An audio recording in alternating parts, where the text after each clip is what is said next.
relationship, think about the value. Because you want to make that impact. It can make you happy. Elevate others around Welcome us. to the Selling from the Heart podcast, your home for authentic, effective, and socially integrated sales strategies to help you master the art of selling. Join your co-hosts Larry Levine and Daryl Amy, along with some of the world's best sales thought leaders and practitioners, as we explore ways to help you grow your sales.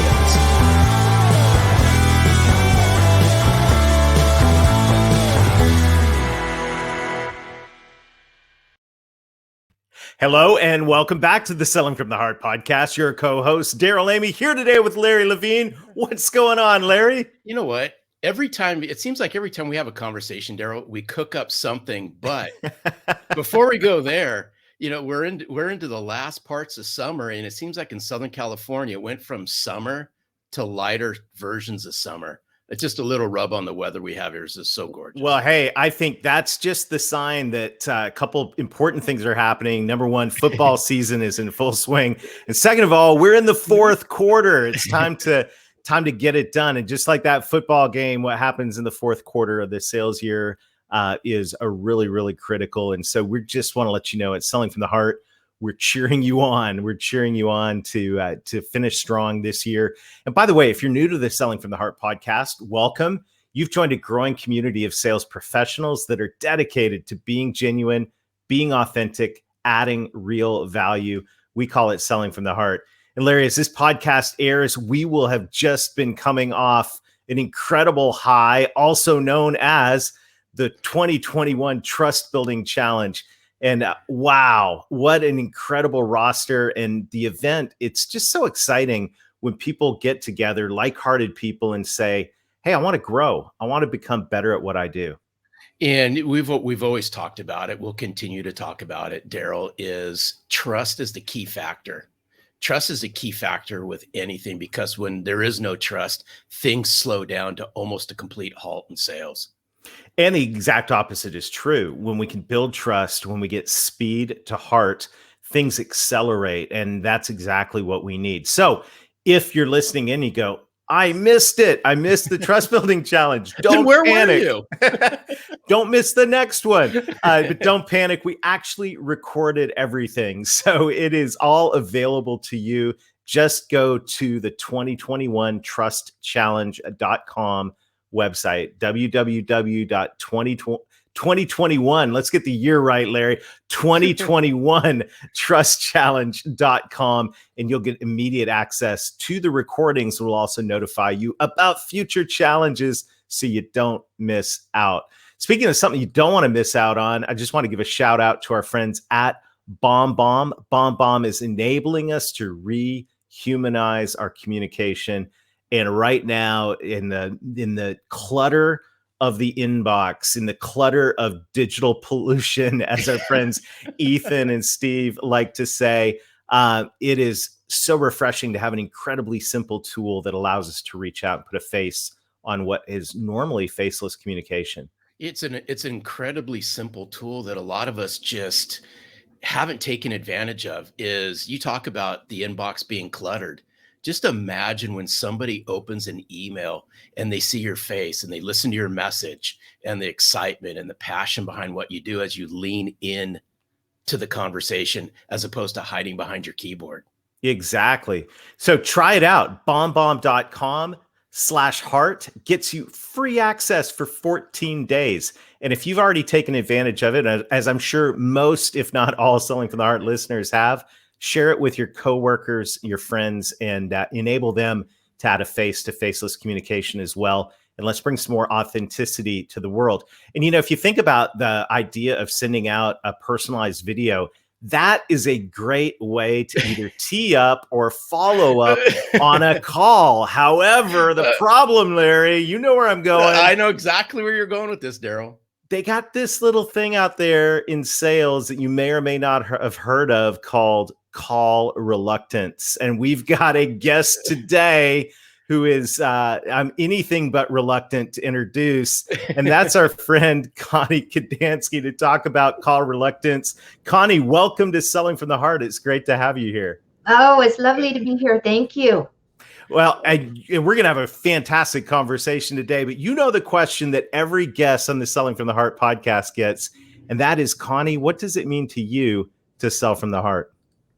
Selling from the heart to me means that I hold my client's interest equal to my own, that I value the client as much as I value myself. Oh, so good. I love this. And you know what?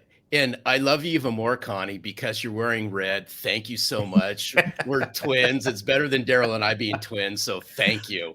That is a really powerful answer. And I love the heart of saying, I'm going to value the client's outcomes and value the client as much as I value myself. And that level of perspective is powerful. So thank you for that.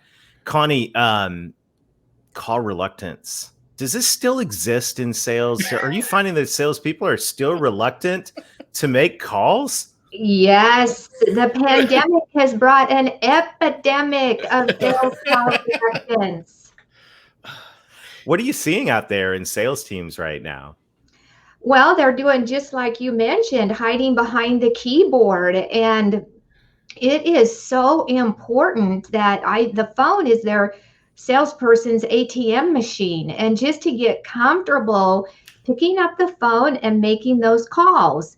So there are 16 types of call reluctance, and telephobia is only one type, and it's the easiest to overcome. Oh, so I want to dive into this, but as I'm listening to what you're saying, I'm thinking of our good old friend Jeb Blunt over at Sales Gravy, because he says nobody answers a phone that doesn't ring. That's good. Right. Telephobia is fantastic. So what do you do if you've got telephobia, or if you've got salespeople on your team that have telephobia? Well, so it's just using the phone, picking up the phone to make that prospecting call. So as you know, when we make a prospecting call, we are making an unsolicited call. And so we just need to get comfortable with using the phone. And I overcame it in one morning in my office. So I was a sales call reluctant salesperson. So I know what it feels like. I was taking a nap at 2:00 in the afternoon, and I decided something's going on here. I'm motivated, I'm goal oriented. And so I flew to Dallas and I went through a program years ago on fear-free prospecting. And here's something that is fascinating around the telephobia. So when our sense of smell can be very valuable to us. And when people smell something, it immediately takes their brain to another place. So we have a technique called sensory injection by using essential oils. So think about it. If a salesperson is ready to punch in those numbers and they go, oh, we've already got 10 calls today, or they don't want my product. Well, there is a little bit of work to do ahead of time, but I actually used frankincense. And so when I would feel that fear, now I had done some preliminary work ahead of time in setting my mind, etc.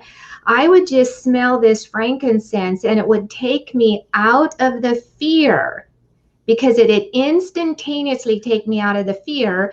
And I would just smell that and I'd punch in those numbers and off I'd go. I love it. That's actually brilliant. I think I was thinking about actually $100 bill, and smelling money could be a good one too. But frankincense probably smells, well, I don't know. Smelling money is pretty good, but that's really powerful. And that's, I love that. Just like it's a state change, right? Saying I'm going to shift myself into a different state. Am I tracking with you on that? Yes, and it does. I have demonstrated in my workshops and have people smell something. It instantaneously takes their brain to another place. So all the sales leaders out there, key in on this. Maybe we just put is it frankincense? Well, that was the one that appealed to me. Make sure you supply them all. And I have male clients that golf, and one of them found a scent that smelled like cut grass. So Cool. this is really nothing. Sometimes people think that it's something to mock or be, laugh about. It is in reality. If telephobia is their only type of call reluctance, like I said, there's 16 types. So if somebody has telephobia and over prepare or call reluctance, where they're over analyzing the call, well, there's a combination there, right? So there are different techniques that help different people that have different types of call reluctance. Well, so what's another? I'm curious now. 16 types. This is fascinating. What are some other types of call reluctance that you're finding are common and epidemic these days? So the number one type of call reluctance is yielder call reluctance. So the salesperson is very oriented around relationship building, and they want to be friendly and folksy. So they're more focused on making a friend and a relationship than solving the prospect's problem. Mm-hmm. And so they have a tendency they don't want to be pushy. Oh, heavens, we don't want to be pushy. Well, we don't want to be pushy. However, we want to be very direct and very focused and very professional. So the yielder call reluctance, the thing is, they can get in the door and get an appointment, but oftentimes they have close reluctance. So they'll dance up to the close and they'll back off because they don't want to have any conflict with that prospect. So they have a tendency to be all about getting approved of and being liked. Mm-hmm. And I always tease them. I say, do you ever get a check that it says down in that left-hand corner that you're getting a friendship bonus? Yeah, right. Well, no, but real quick, I want to talk about this because Mm-hmm. I think this one, I think a lot of people can resonate to the likeness factor, because I think it's the perception, right? Everyone flips the switch and they go, well, there's so much negativity around salespeople today that I'd like to be liked, especially in the beginning. And I'm all about likes in relationships and so forth. But in the very beginning, they may not even know you very well, nor like you very well, but you have to bring some confident conversation to the forefront to get it to that point. Would y'all agree? Mm-hmm. Yes, good point. Because we're here to add value to our prospect. And when I work with my clients on making that first prospecting call, basically they're trying to find out, is this person even interested in what I'm providing, right? And hopefully they've done enough homework to know that they are interested.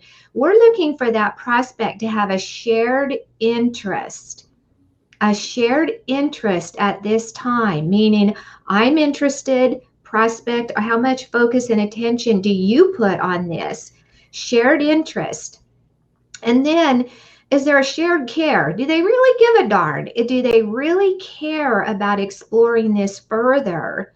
And then number 3, is there a shared commitment to move forward in having that real nitty-gritty conversation where they're willing to interact and answer questions and have a conversation? So those are the 3 basics up front.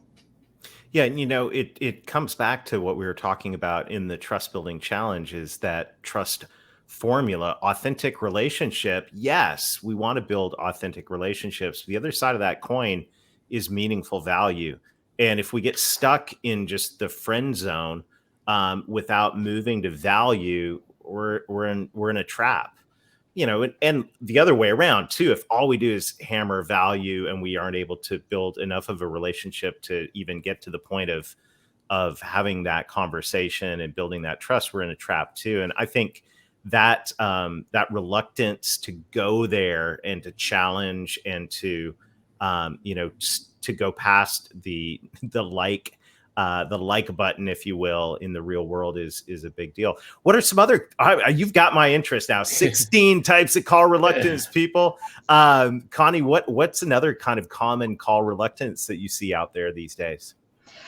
is role rejection, call reluctance. So the salesperson's not really comfortable in their role. So they're not comfortable in they don't know their value enough, and on one of the episodes that I listened to with Selling from the Heart the gentleman was talking about sales managers, because guess what? Sales managers and sales trainers can be the number one carriers of call reluctance.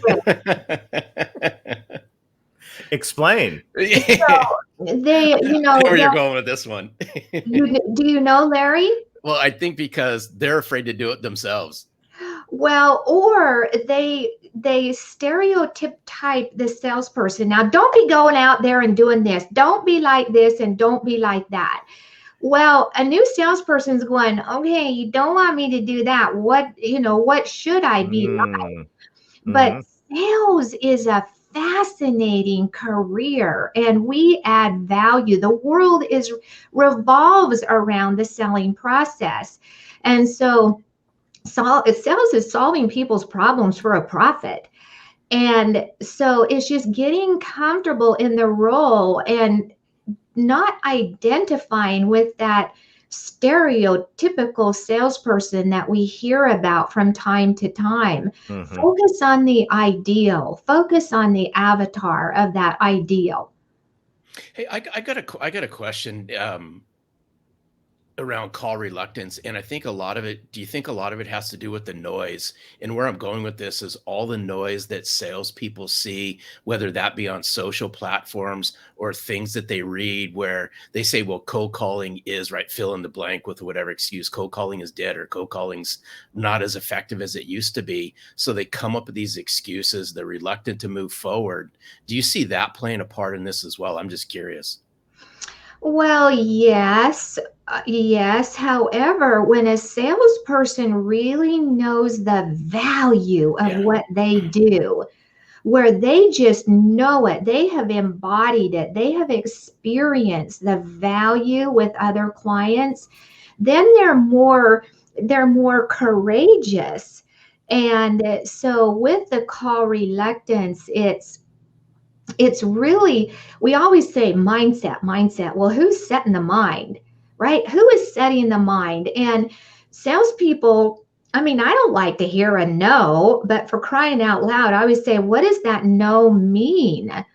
Often, like I called somebody the other day, he was a director of communications, and I asked him if I could provide an article to his association magazine. He goes, no. And so I go, okay. Anyway, long story short, he's connected me with his CEO because I had enough, like, this is the value to your readers, right? And so when we know our value, and even with the no, it's kind of like, what do we make it mean when somebody tells us no, right? And I was coaching a salesperson today, and she sells a pretty tough product, which is reverse mortgage. A lot of people misunderstand it.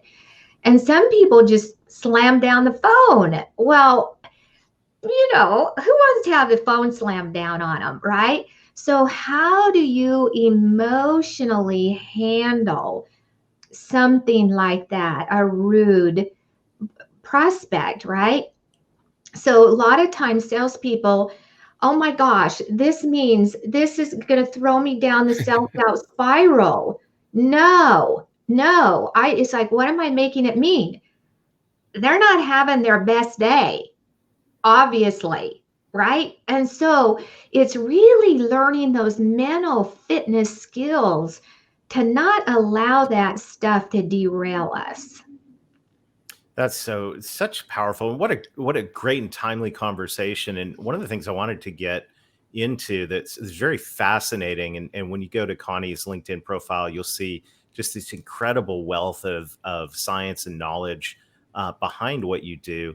But how does neuroscience play into this, and how has that affected your perspective and your prescription for this epidemic of call reluctance?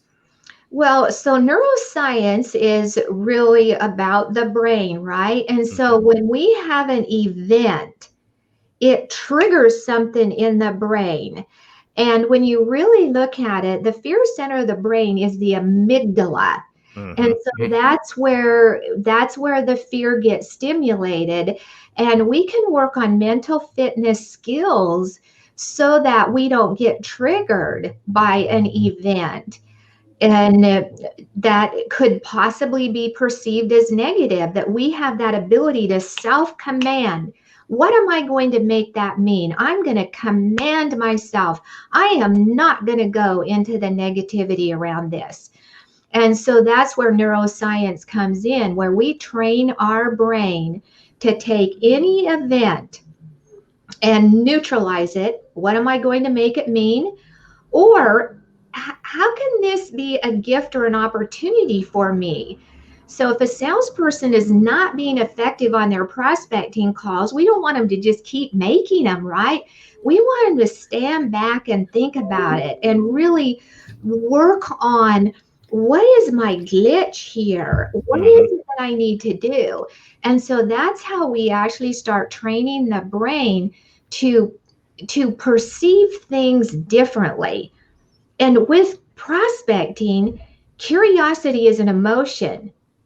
Get curious about the prospect, about this and that. So that's where neuroscience plays a part, that we can learn to command our brain, and we can train ourselves to intercept when we're having a saboteur or a negative intruder that's trying to talk us out of making that prospecting call, become acutely aware of it. And so the program that I work with, there's a daily app. So it actually helps people develop those skills, those mental skills. Oh, that's so good. Is there, just real quick in the time we have left, can you coach our listeners on maybe a couple quick tips they can implement to overcome some of this, if they have it? Well, yes. Okay. So number one, you have to have a why behind your what. And so what is it that you want to achieve professionally? And what do you want your bank account? How much do you want in your bank account? Do you want a home somewhere else, or what is it you really want? And I know you've covered that with many of your guests. And then when you're ready to punch in those numbers and you hesitate, immediately allow yourself to tune in to what is causing you to hesitate. It's kind of like the hand on the hot stove. When we put our hand on the hot stove, we pull back because it's painful. And when we tune in to this, like ready to punch in a number, and then we get a thought like, oh, what if they ask me a question I don't know the answer to? That is the emotional disempowerment. But you must, to get freedom, you must allow yourself to capture it, write it down on paper, nab it right then and there, so that you can flip it, so you can change it to something else. And that takes some work. However, is tuning into the value. I mean, I was working with somebody and he sells life insurance. And he just would tell himself, I'm on a rescue mission. I'm rescuing these people today. Wow. He went from a new beginner to owning an insurance company to this day. Wow. And so that's what we do is now, do you think that's doable, what I suggested for your listeners? I think so. I like the idea of I'll just speak personally, like when there's a negative, you have that amygdala hijack or that pops in, my gut reaction is just stuff that, get that out of here, But you're saying like write it down, confront it, and make a plan of what you're going to do with it when it happens, right? Yeah. And that's where the sensory injection comes in too. That can, when you're having, because fear is physical. People, where our heart starts beating faster, our face turns red. And also is before you go, just take a deep breath. And what I encourage people to do before they make a prospecting call, close their eyes, because that goes beyond the analytical mind. close your eyes, put a smile on your face, remind yourself of the value that you are creating for the prospect. Think about your family, how much you love them. Pick up the phone, punch in the numbers. That's powerful. You always see, I mean, I will tell you this. For a long time, Daryl and I have had some sidebar conversations on this, Connie. Forever and a day, I was petrified to use the phone. I don't know how I survived as long as I did in sales, because literally, I was afraid I would do everything to avoid using the phone. And Right. I had to seek out the help of some other people as well. And this was well into my career. I mean, I love the topic of call reluctance, because I think if we're open and honest with ourselves, it happens to each and every one of us. It really does. At some point in our career, we're hit with call reluctance. Yes. I mean, the statistics are 40% of seasoned producers get hit with call reluctance. It can be as severe enough to threaten their career. Yep. Yep. And so it's having people, it takes humility to look in the mirror. Just to look in the mirror and just say, how much is call reluctance costing me? It is costing millions. And then also, call reluctance is nothing to be embarrassed about. Living with it needlessly is, because we can get beyond it. Yep. And soar to the moon. We just have to, because that's where the confidence comes in, right? Where we just get really authentically confident. And that's where we connect and sell from the heart, because we're connected to the value. Beautiful. Connie, what a great conversation. And I'm so thankful for the way you've been investing in us today. How can folks learn more? Well, if you're not call reluctant, you can pick up the phone. I think Connie's going to drop her number right now. yes, pick up the phone. Call me at 602-5431. And when you do, you tell me you listen to Selling from the Heart podcast, and I will give you a collateral material that's going to help you get on the other side of this call reluctance. And then you can also, Connie at exceptionalsales.com, or please reach out to me on LinkedIn. And also on my website, I have an opt-in. So I do get your information. And there's a free prospecting EKG. So you can take this assessment, the paper and the pencil assessment, and find out the severity of call reluctance. And then I have an assessment that measures for the call reluctance. There's a financial investment in that, but it tells you exactly what intensity and what type of call reluctance that you have. Brilliant. So good. I love it. Thank you so much, Connie. Yeah, Connie, this has been fantastic. It's a pleasure to meet you. And thank you once again for investing in us today. Fantastic. Well, thank you for having me. What a great topic, and what a critical topic in the middle of all of this, especially after, we've always call reluctance has been around for a long time. But I think what Connie said at the beginning is there's some ways it kind of has amped up this last year. And even as we're, heading hopefully out of this pandemic or wherever we are. And, there was a surge of call reluctance that happened last year. And I think it's really important that we get past that. And so the tools that she gave us today are really, really powerful. Yeah, and I'd ask all the listeners out there, Daryl, as we're sitting here into the fourth quarter, is overcome that reluctance to use the phone. In fact, overcome the reluctance to prospect in general, because it's what you guys do in the fourth quarter that's going to help you as you roll into the first and second quarter of 2022.